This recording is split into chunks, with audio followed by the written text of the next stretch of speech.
You need to make a list and write everything you want on the list, and then we're gonna twirl it up, and you're gonna put it in a copper locket thing, a tube, and you're gonna wear it. And then you're gonna pull them in. I'm like, the neck can pull, oh, what? Okay. I'm writing the list. I didn't understand it.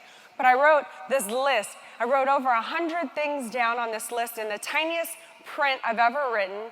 I went 6'2", green eyes, ethically ambitious, no hair on his butt or back, but he has hair on his head. I mean, I was like really specific here. She told me to be specific. But I got really more deep than that. I went, has good relationship with his mother and his sisters, likes animals, is ethically ambitious. I remember that one stuck out at me. Doesn't do drugs, doesn't do alcohol, is monogamous. But you know, there are those non-negotiable items that you have to write down or have to know in your heart what they are, and it's just non-negotiable. Like, I don't negotiate with even people in my life that are not my husband. I'm talking about everyone that surrounds me in my life. Like if I have your back, I have your back. I know what you're up to. I know what you're about. I support you.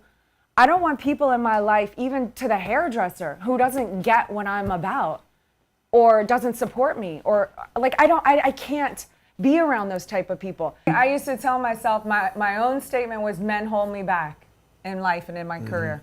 And it wasn't until I identified that that was the one statement I just kept living, breathing in my blood. I picked all those guys that made me exactly right about that one statement. Yeah. The guys were just coming in and out to fulfill the role that I cast them in. Yeah. And I looked at the list and I went, you know, I wrote this list and I'm like, I expect that guy to just be like, just show up in my life.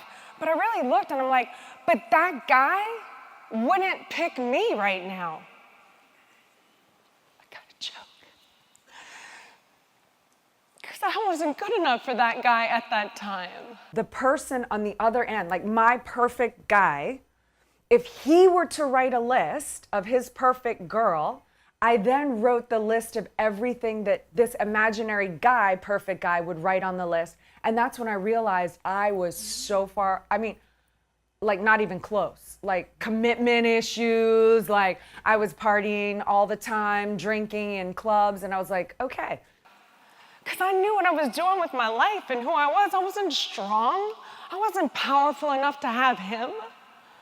So I really went to work on myself, you know? I stopped drinking for 3 years. I didn't take a drop of alcohol. I was like, you know what? I've done my whole life. I was never an alcoholic. I was never an alcoholic, although recreational party girl. I grew up in New Orleans, so I know how to shoot a shot of whiskey.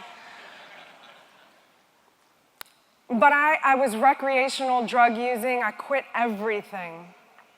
And I was like, who is that? Who am I without having to need or add something to me to make myself better or let go or whatever all that was about. And you get to a level where you actually feel like, I really deserve this. I'm not just entitled, but I deserve this. Yeah. It makes the person that is the right one more clear and show up. Yeah. You're able to see like, nope, that won't work anymore. I can tell by those red flags.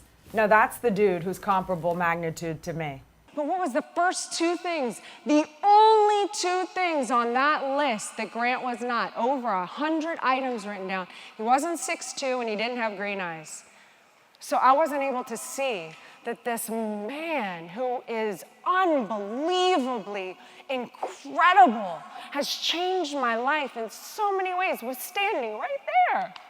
Freaking kills me. Oh! Thanks for watching. And remember, every time you click on the subscription button, one of your enemies gets destroyed.